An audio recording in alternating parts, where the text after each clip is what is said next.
D'habitude, avant de tourner une vidéo, j'aime bien écrire tout mon script. Mais pour la vidéo d'aujourd'hui, je n'ai eu qu'à griffonner 2-3 petites notes pour me souvenir de ce qu'il fallait dire à propos du bouquin que j'ai envie de vous présenter aujourd'hui. Ça fait quelques semaines déjà que je l'ai terminé. Probablement que nombreux ou nombreuses d'entre vous l'ont peut-être déjà lu. J'espère à travers cette vidéo réussir à vous convaincre de l'acheter. Aujourd'hui dans cette vidéo, je vais vous parler d'un des meilleurs bouquins que j'ai pu lire. Laissez-moi vous parler de L'amie prodigieuse d'Elena Ferrante. Alors l'amie prodigieuse, c'est quoi? C'est l'histoire de deux petites filles, Lénou et Lila. Lénou, c'est la narratrice, qui ouvre le livre d'ailleurs, elle a une 60aine d'années à ce moment-là, et elle décide de replonger dans son enfance. Lénou et Lila, ou Elena et Lila plutôt, on le verra au fur et à mesure de cette vidéo, elles ont deux caractères bien différents, elles se ressemblent sur plusieurs points, mais en tout cas elles vivent dans le même environnement. En effet, les deux petites filles grandissent à Naples, dans les années 60, dans les quartiers vraiment très pauvres. On côtoie énormément de personnages à travers ce bouquin. C'est pourquoi le livre au début nous met un petit index des personnages, et ça franchement c'est super sympa. Mais voilà, retenez bien que le livre se concentre sur la construction de cette amitié entre ces deux jeunes filles, depuis l'école primaire je dirais jusqu'à leurs 16-17 ans. Avant de rentrer un petit peu dans le vif du sujet, dans cette analyse, j'ai envie de m'arrêter juste 2 minutes sur l'autrice. Elena Ferrante. Elle a le même blaze que la narratrice. C'est quand même intriguant. Et vous savez quoi d'Elena Ferrante? Parce que moi perso, je sais rien du tout. Quand vous allez sur internet, vous tapez Elena Ferrante, en réalité vous ne trouvez pas grand chose. Et c'est normal parce que l'auteur est quasi anonyme. Il y a encore quelques années de ça, on se posait même la question de si c'était une femme qui avait vraiment écrit ce bouquin. Et laissez-moi vous dire que si c'est un homme qui a écrit ça, là je m'arrache les cheveux. Et vous allez le comprendre au fur et à mesure du bouquin. C'est pas...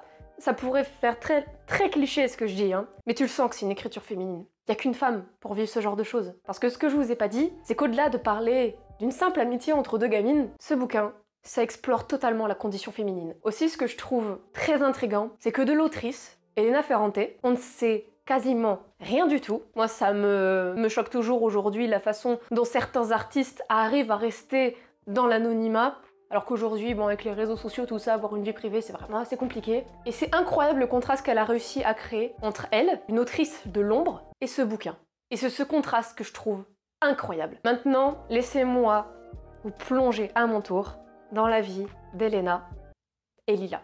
Elena et Lila se rencontrent dans leur quartier pauvre de Naples dans les années 60, comme je le disais plus tôt. Et ce sont deux petites filles radicalement différentes. Et ce qui est très intéressant, c'est que jamais on ne va avoir le point de vue de Lila. C'est-à-dire que la narration, elle se concentre toujours sur l'œil d'Elena. Et moi j'étais un peu frustrée tout au long de la lecture, parce que j'avais envie de me mettre dans les yeux de Lila, de la deuxième protagoniste. C'est marrant quand même. Il y a deux personnages principaux, avec un lien super fort, et pourtant on a le point de vue d'un seul. Donc déjà on peut se dire que le récit il est biaisé, vu qu'on l'a à travers le point de vue d'une seule individu. Mais vous allez voir, rien que ce point de vue déjà, ça reflète énormément de vérité sur ce que j'appellerais la condition féminine. Et je pense que vous allez vite comprendre. Elena et Lila, on a l'impression que leur amitié se fonde déjà sur la rivalité dès leur plus jeune âge. Un des premiers épisodes qui unit les deux amies, c'est quand elles jouent à la poupée au bord d'un soupirail. Et là, Lila, il me semble que c'est ça, elle va prendre la poupée d'Elena et la jeter dans le soupirail, donc dans la cave de l'immeuble qui est juste à côté d'elle. Elena, elle a envie de pleurer sur le moment, parce que c'est sa poupée préférée, c'est une enfant, c'est normal. Et puis bon, c'est cruel une gamine qui fait ça. Moi, il y a une gamine qui m'aurait fait ça dans la cour de récréation, mais je...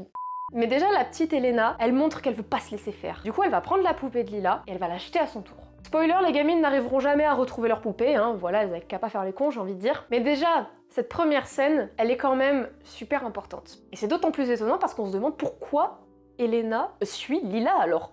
Ça a l'air d'être une sacrée peste, cette Lila, ça a l'air d'être une chippie, et pourtant Elena va la suivre tout au long du bouquin. Je tiens à préciser que dans cette vidéo, je ne vais pas forcément m'attarder sur les autres personnages, qui sont tout aussi importants, hein, bien évidemment, je vous invite à aller lire le livre ou à aller vous renseigner sur le sujet. Je vais surtout me concentrer sur la liaison entre Elena et Lila, parce que c'est ce qui écrase le livre en fait. J'ai envie de revenir sur une thématique qui est presque omniprésente dans tout le bouquin. Il s'agit de la thématique de l'école. Et ça va vite m'amener à ce que j'appellerais voilà, cette compétition un peu sous-jacente qu'il y a entre élèves-filles. En fait, à plusieurs reprises dans le bouquin, Elena et Lila, du coup, qui sont en classe ensemble en primaire, on remarque qu'elles sont deux élèves brillantes, mais elles ne s'encouragent pas. on le ressent en tout cas chez Elena, c'est à qui aura la meilleure note et à qui pourra battre l'autre. À un moment, quand elles apprennent à lire, c'est à celle qui lira le plus de bouquins, à la bibliothèque par exemple. Et en fait, c'est ce que je vais remarquer tout au long du bouquin.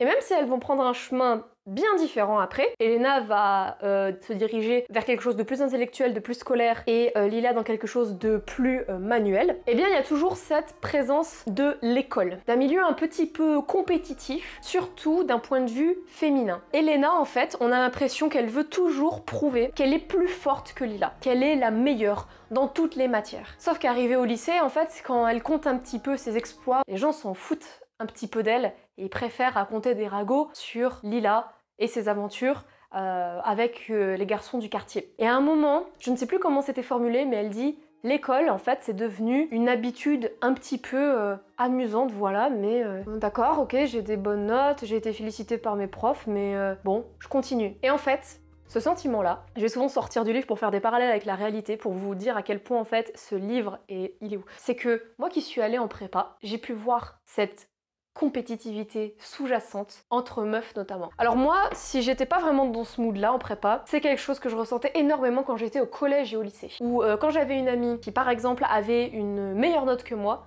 bah, je la félicitais mais au fond de moi j'avais les boules. Je voyais pas ça entre mecs. Enfin, les mecs ils s'en foutaient un petit peu des notes, ça les affectait un petit peu, mais eux ils ne se comparaient pas avec les autres. Pour eux c'était je veux être à la rigueur le premier et les autres je m'en fous. Chez les filles, vous êtes d'accord ou non avec ce constat, mais moi c'est vraiment ce que je voyais. Pendant très longtemps c'est ce que j'ai pu voir, c'est cette compétitivité sous-jacente qui est entre filles. Et un peu cette hypocrisie de bon c'est ma pote, elle a eu une super note, je vais être contente pour elle. Mais au fond de moi, je me sens comme une merde. Et là, tu commences à te comparer, à te dire que l'autre est plus fort que toi. Et il y a une forme de jalousie qui s'instaure. Et je ne sais pas d'où ça vient. Je suis pas assez calée en psycho ou en socio pour affirmer ce genre de choses, mais je l'ai ressenti. Chose incroyable avec ce bouquin, c'est que ce livre le met en lumière. Je vous le dis, on le voit à travers les yeux d'Elena. Elena, tout ce qu'elle pense, on le lit. Et moi qui ai toujours voulu être, voilà, ce côté, ça part en confidence, hein. Moi j'ai toujours voulu être cette, comment dire, cette fille un peu droite dans ses bottes, très perfectionniste, qui fait pas d'écart ou quoi, voilà, qui a toujours de très bonnes notes, la petite fille modèle. Et je me retrouve vachement dans le personnage d'Elena. La chose étant, c'est que moi, j'ai toujours refoulé ces pensées de je ne dois pas être jalouse, je dois pas dire à ma copine que je suis jalouse d'elle parce qu'elle a une meilleure note que moi, ça se fait pas. Mais je le ressentais sans me l'avouer, quoi. Et l'amie prodigieuse, en fait, ça met en lumière tous les travers de la condition féminine. Tout ce qu'une femme, tout ce qu'une meuf peut ressentir au fond d'elle et n'avouera ou ne s'avouera jamais. Ou sinon elle se l'avouera non sans une pointe de culpabilité. Ça se trouve, il y a des meufs ou des mecs voilà, qui ont lu l'amie prodigieuse et qui sont pas du tout d'accord avec ce constat, et je comprends totalement. Après, je rappelle, chaque expérience de lecture est différente.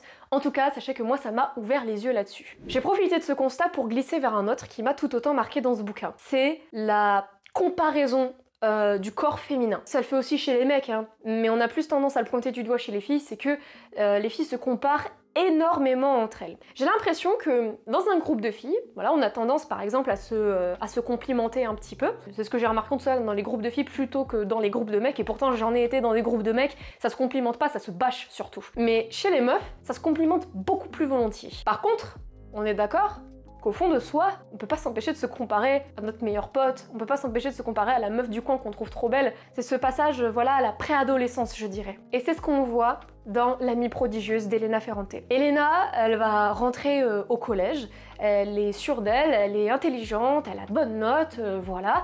Et à côté de ça, elle voit son amie Lila, qui est restée un petit peu malingre, un petit peu maigre, un petit peu blafarde, qui a un sale caractère, et pourtant, elle voit tous les mecs qui tournent un petit peu autour d'elle, et elle se demande vraiment, mais pourquoi il la trouve aussi jolie? Elle comprend pas, et là, c'est la jalousie qui s'impose. Et de plus en plus, on va avoir des commentaires d'Elena sur le corps de Lila qui change. Elle va grandir, elle dit que ses chevilles s'affinent, qu'elle commence à avoir de la poitrine, qu'elle commence à avoir des traits de femme. Et Elena, elle, quand elle se regarde dans la glace à ce moment-là, elle dit qu'elle a de l'acné, qu'elle a pris un peu de rondeur. Elle en vient en fait à faire des moves totalement ridicules, si je puis dire, et qui moi m'ont fait beaucoup de peine, et à elle aussi, ça se ressent dans les phrases. Et je pense que beaucoup de meufs ont expérimenté ça aussi. On est presque toutes passées par cette nécessité de « je dois séduire des gars ». j'ai de beaux atouts, voilà, je vais essayer de les mettre en valeur pour les séduire. J'ai besoin d'avoir l'approbation masculine ou même j'ai besoin d'avoir l'approbation féminine en fait. La petite Elena de 13-14 ans en fait, c'est ce qu'elle va faire un moment dans les couloirs du collège, elle va proposer aux garçons de toucher ses seins ou de les voir, mais en fait ça lui apporte rien à elle, c'est juste pour faire plaisir aux garçons, pour montrer qu'elle a une poitrine, que potentiellement elle est plus belle que Lila. Je reviens à l'évolution voilà, de cette amitié entre Elena et Lila. Donc il y a cette sorte, je disais, de compétitivité sous-jacente entre femmes, il y a ce côté-là où on entre dans la puberté, où on commence à se comparer physiquement à sa meilleure amie ou aux autres meufs qui nous entourent, qui rejoint aussi la question des amours. On se rend compte que Elena, en fait, les seuls petits copains qu'elle va avoir, en fait, elle s'intéresse pas trop à eux. Et le seul garçon qu'elle aime bien, c'est un certain Nino Saratore, qui en fait est un personnage assez imbu de lui-même, qui s'en fout d'elle, hein, je pense. Enfin, il doit bien l'aimer, mais on va dire, il aime beaucoup plus parler de lui en tout cas. C'est un garçon très intelligent qu'Elena décrit comme un garçon différent des autres gars de son quartier,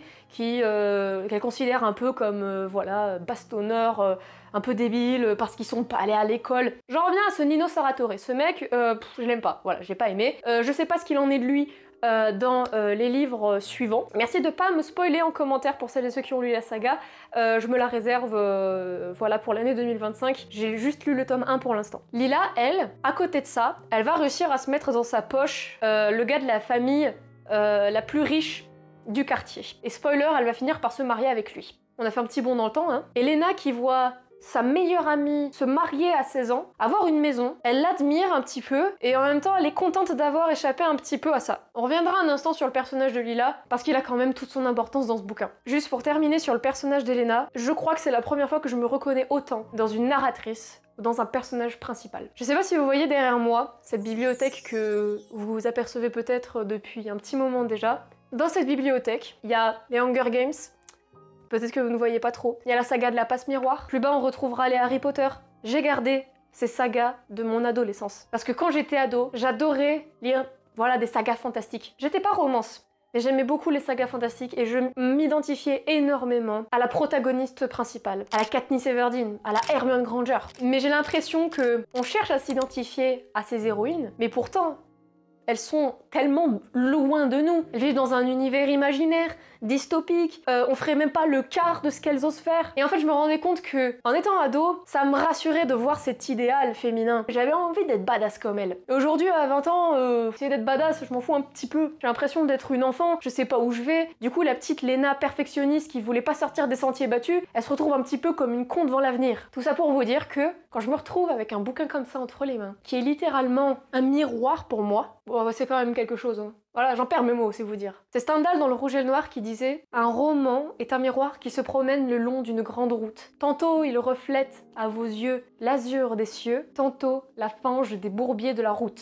C'est comme ça que j'ai retenu la citation, je suis pas sûre que ce soit mot pour mot comme ça, mais c'est l'idée. Pour moi, ce roman, ça reflète à la fois ma fange et mon ciel. Pour moi, le personnage d'Elena, ou de Leno, c'est moi. La façon dont elle voit les choses, la façon dont elle se voit, c'est la façon dont je me suis vue, dont je vois le monde, et c'est une vision de moi-même et des autres dont j'ai parfois honte. Et ce bouquin, ça a été comme une thérapie, c'est que ça assume pour moi ce que je n'assume pas dans ma propre personne. Je dis pas que j'ai vécu la même existence trait pour trait que la narratrice, non. Ce que je veux dire, tout simplement, c'est que je me suis retrouvée à fond dans le personnage principal. Et c'est tellement déroutant. Et vu tous les retours que j'ai eus sur ce bouquin, quand j'ai annoncé que j'allais le lire sur Insta, je pense que je suis pas la seule dans ces cas-là. On va revenir brièvement maintenant sur le personnage de Lila, avant d'embrayer sur l'amitié, assez ambiguë quand même, on va pas se cacher, qu'Elena et elle entretiennent. Lila,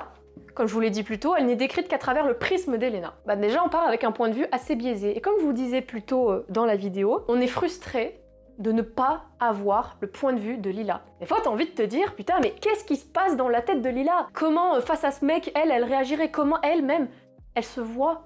Et comment elle voit Elena? Parce que mine de rien, Elena, elle l'admire beaucoup. Mais Lila, on la voit flancher à plusieurs reprises quand même à travers tout le bouquin. Notamment à la fin, quand elle s'apprête à enfiler sa robe de mariée, et Elena, qui est seule avec elle dans la pièce, à un moment l'entend dire « Lénou, est-ce que j'ai pas fait une bêtise ?» Donc, Elena qui voit Lila de façon si assurée, en fait, finalement, on voit que voilà, elle peut perdre les pédales. Et en regardant certaines critiques de l'Amie prodigieuse, et notamment les retours de l'Arte Book Club, l'émission d'Arte Book Club sur la chose, je me suis rendu compte qu'en fait, il y en a beaucoup qui interprétaient l'amitié d'Elena et de Lila de façon différente. Il y en a qui la voient comme une amitié extrêmement toxique d'abord. Pourquoi? Parce qu'il y en a qui pensent que Lila, elle a le grappin sur Elena. C'est vrai, Elena, en fait, elle se comporte très souvent en victime. Elle culpabilise beaucoup. Par exemple, un moment dans le livre, Elena part en vacances un été, donc elle quitte les quartiers pauvres, elle va bronzer au soleil, voilà, et elle envoie une lettre chaque jour à son amie Lila, et en retour, Lila ne lui envoie aucune lettre de l'été, elle n'a aucune nouvelle, sauf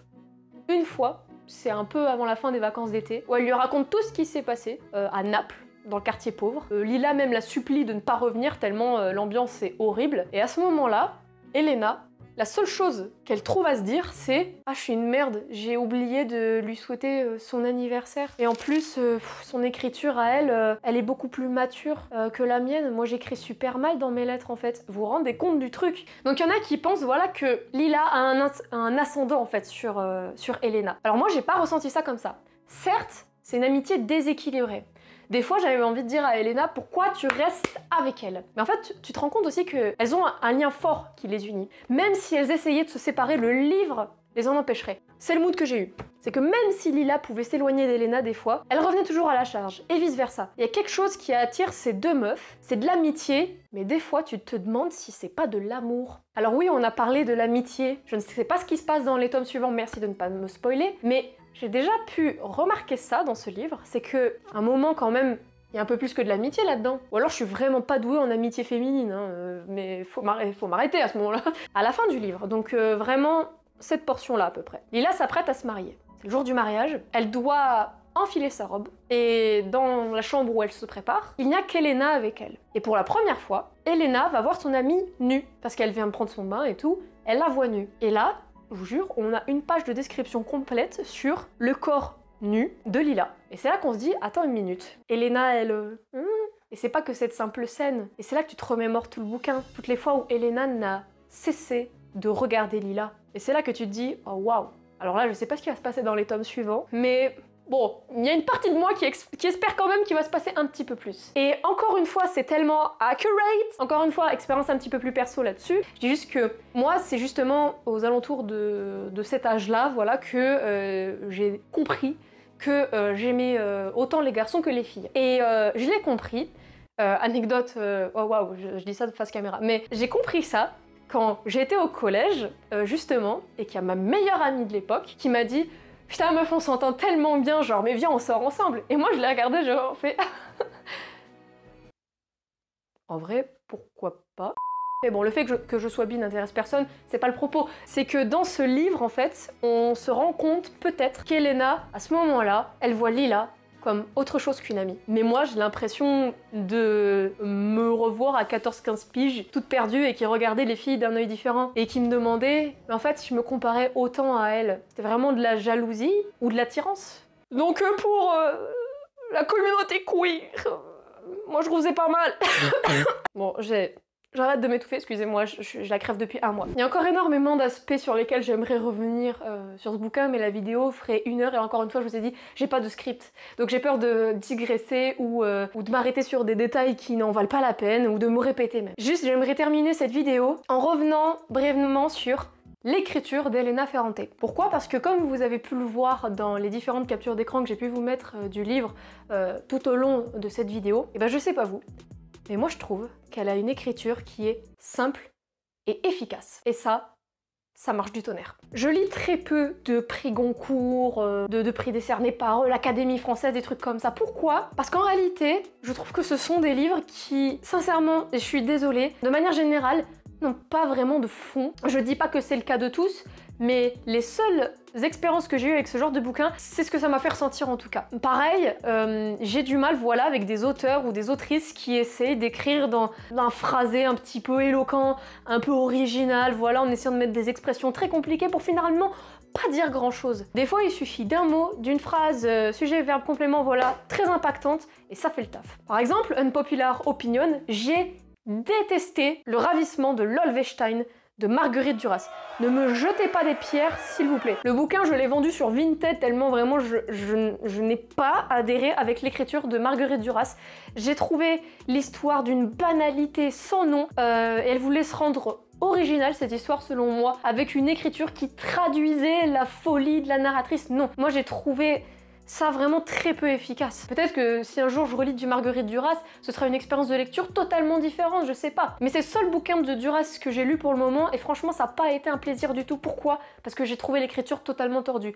J'ai du mal avec le nouveau roman en général. Un autre exemple qui parlera peut-être à des lycéens ou des lycéennes, c'est Juste la fin du monde de Jean-Luc Lagarce, qu'on a dû lire pour la terminale. Pareil, c'est une pièce de théâtre qui est écrite avec des phrases, mais des phrases tellement alambiquées. Alors sur scène, ça doit bien rendre, peut-être. J'ai pas vu le film adapté, mais pour avoir lu le script, pour avoir lu la pièce, vous l'aurez compris, j'ai du mal avec les écritures, voilà, un petit peu trop originales, un petit peu alambiquées, ou même parfois je comprends même pas le sens de la phrase. Et je trouve qu'aujourd'hui, il y a des grands auteurs qui ont la critique un peu facile sur des auteurs ou des autrices qui n'ont pas besoin de faire de grande littérature ou de faire de grandes phrases compliquées pour se faire comprendre. L'Amie prodigieuse, c'est un récit de vie qui pour moi a une écriture simple et efficace. Et pourtant, Dieu sait que c'est compliqué d'écrire sur soi-même. Hein. Pour avoir déjà essayé, et je n'ai aucune prétention d'écrivain ou quoi que ce soit, absolument pas. Mais même moi, ne serait-ce qu'écrire dans un journal intime ou écrire sur moi-même, putain mais c'est difficile. Donc je ne blâme pas les auteurs qui parlent d'eux avec une écriture un petit peu décousue, mais moi ça, c'est un récit, en tant que lectrice, qui ne m'impacte pas, qui n'arrive pas à me toucher. Pourquoi? Parce que j'ai l'impression que c'est pas authentique. J'ai l'impression que l'auteur passe plus de temps sur l'esthétisme que sur le fond. Je préfère largement une écriture simple et efficace et pourtant tellement belle, on va pas se le cacher, elle écrit super bien, Elena Ferrante. Hein. Ça peut être simple, efficace et très bien écrit, comme ça peut être simple, efficace et très bateau. Là, Elena Ferrante, pour moi, c'est une génie. Dans le même registre, je pense au livre que j'ai lu l'année dernière, La prochaine fois que tu mordras la poussière de Panayotis Pasco. Il y en a qui pourraient l'appréhender comme un énième récit de vie sur une personnalité publique qui sait pas trop écrire et tout. Écoutez, c'est un des meilleurs récits de vie que j'ai jamais lu, parce que Panayotis Pasco, je trouve qu'il écrit putain de bien, quoi, vous voyez. Et c'est pour ça que je voulais m'attarder un instant sur l'écriture de l'Amie prodigieuse. C'est que c'est une écriture, tu peux pas la lâcher. J'ai adoré lire ce livre entre deux cours, même pendant les cours, on va pas se le cacher, désolé maman. Ce que j'essaye depuis tout à l'heure, c'est de vous montrer à quel point ce livre est génial. Et des fois, je conseille des bouquins comme ça qui m'ont beaucoup plu, qui m'ont marqué, mais celui-là, oh putain, c'est un des meilleurs livres que j'ai jamais lu.